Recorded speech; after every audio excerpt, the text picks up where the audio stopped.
ٹھیک ہو گیا. پھر یہ جگہ پہ جو ہے سزائیں مولی جاتی تھی. سب کے اونٹوں پہ تبسم تھا. میرے قتل کے بعد نہ جانے کیا سوچ کے روتا رہا قاتل میرا. قتل کرنا ہے تو مہندی لگے ہاتھوں سے کرو. خون الفت بھی رہے اور خون کی ہولی بھی رہے. ایگزیکیوشن پوائنٹ, ہینگ پوائنٹ اور ڈیتھ پوائنٹ. ٹھیک ہو گیا. وہ جہاں مر جا رہے ہیں نا, اس کے سامنے نا پریزن روم میں یہاں قیدی رکھے جاتے تھے. وہاں سے رش کر کے یہاں قیدی لائے جاتے تھے اور یہ ان کو جیسا ان کا جرم ہوتا تھا ویسے ان کی سزا ہوتی تھی. لیکن ان کا جرم تو کوئی نہیں ہوتا ہوگا, بلکہ کم ہوتا ہوگا. وہ تھا نا جرائم پیشہ لوگ ٹی وی آپ دیکھتے ہیں, یعنی کہ جرائم پیشہ بھی ہوں گے. اگر جس طرح سے اس کا کام ہی صرف ان کو سزا دینا تھا, اس کا مطلب ہے یہ دیکھ رہا ہم نے ایگزیکیوشن پوائنٹ.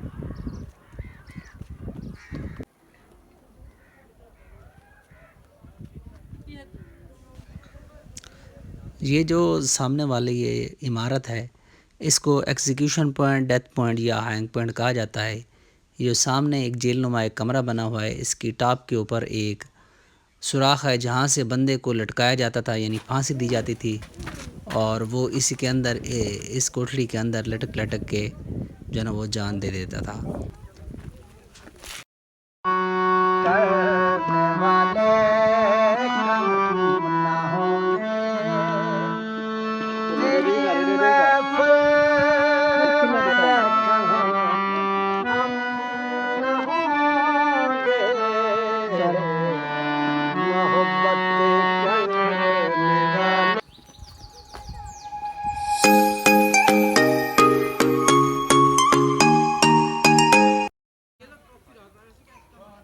یہ اسٹور امریلا یہاں کنگ کو ویلکم کیا جاتا تھا 1541 میں. اچھا, اور یہ نیچے اسٹون فلاور بنے ہوئے, پتھر کے پھول. ٹھیک ہو گیا. یہ ادھر سائڈ ہے شاہ چاند بری کی.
راؤنڈ 8 ایئرس میں کمپلیٹ کیا گیا.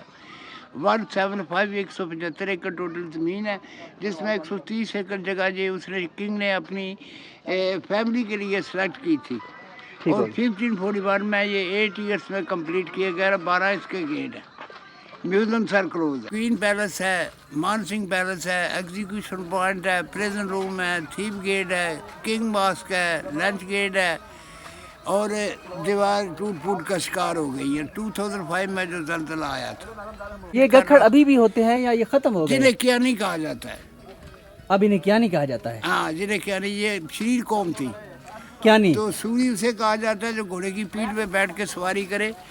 لیکن گکھڑوں کے بعد یہ ناگوار گزری, جس کی وجہ سے انہوں نے شیر شاہ سوری کی مخالفت شروع کر دی. ٹھیک ہو گیا. یہ شوق سلطانی جو وزیر تعمیرات تھا, اس کے ساتھ جنگل میں گیا. جنگل میں جاتے ہوئے جھاڑیوں سے شیر حملہ آور ہوا. اس نے پھرتی سے میان سے تلوار نکال کے ایک ہی وار میں شیر کی گردن اڑا دی. اس لیے اس کو شیر شاہ کا خطاب ملا.